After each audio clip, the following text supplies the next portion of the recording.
The most influential folks in crypto regulations. Recognizing some of the folks involved in crypto policy. It's not that being a crypto regulatory reporter is ever really boring, but a lot has happened this year. Like, a lot. You're reading State of Crypto, a CoinDesk newsletter looking at the intersection of cryptocurrency and government. Click here to sign up for future editions. CoinDesk published its annual most influential list, recognizing the 50 individuals who have had the greatest impact on the crypto universe over the past 12 months. This list recognizes developers, activists, and more than a few regulatory/legal folks. I wanted to create a quick list of folks who were solely tied to that last category. CoinDesk published its annual most influential list. It's not a ranking, except for the top 10 being maybe more influential than the other 40. I wrote a few pieces. I had nothing to do with the art and didn't know about it when I wrote the pieces, as did my CoinDesk Reg team colleagues, but I wanted to take a minute to recognize other influential figures who we may see pop up again. This is not meant to be a comprehensive or objective list, just a recognition of some of the folks whose work I've paid attention to this year. U.S. Attorney Damian Williams, Assistant U.S. Attorney Danielle Sassoon, Asa Nicholas Ruse, and the rest of the prosecutors who ran the case against Sam Bankman-Fried. Obviously this group needs no introduction.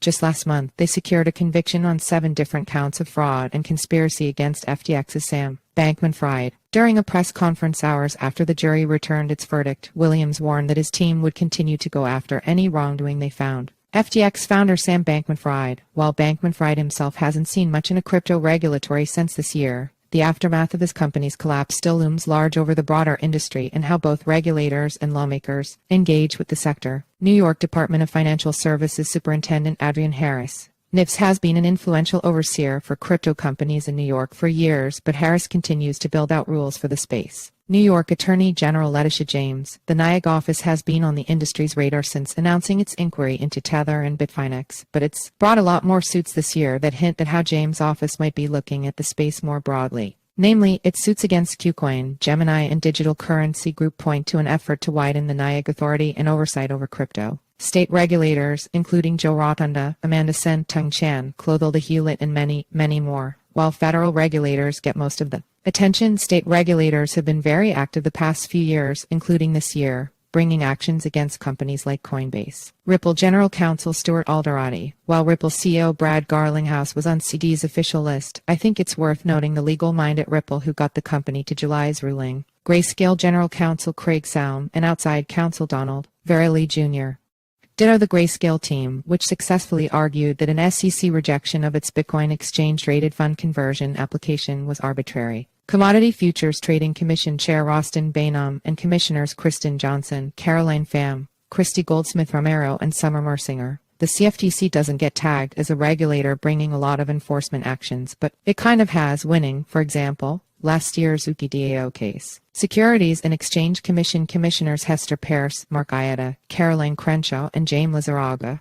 It's also worth remembering that while SEC staff can put together an enforcement action, a majority of commissioners need to agree before it actually gets filed. CFTC and SEC staff, behind the scenes, these are the folks who do a lot of the work on enforcement actions, rulemaking, etc.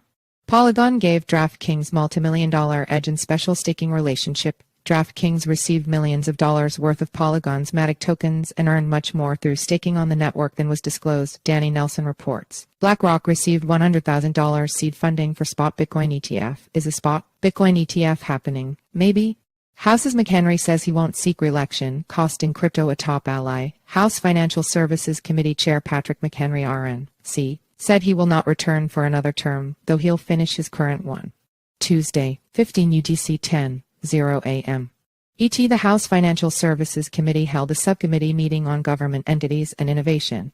1. Lawmaker asked a Fed official about Custodia, but the official just referenced back to what the Fed's already published, Jesse Hamilton says. Friday 7 UTC 8:0 a.m.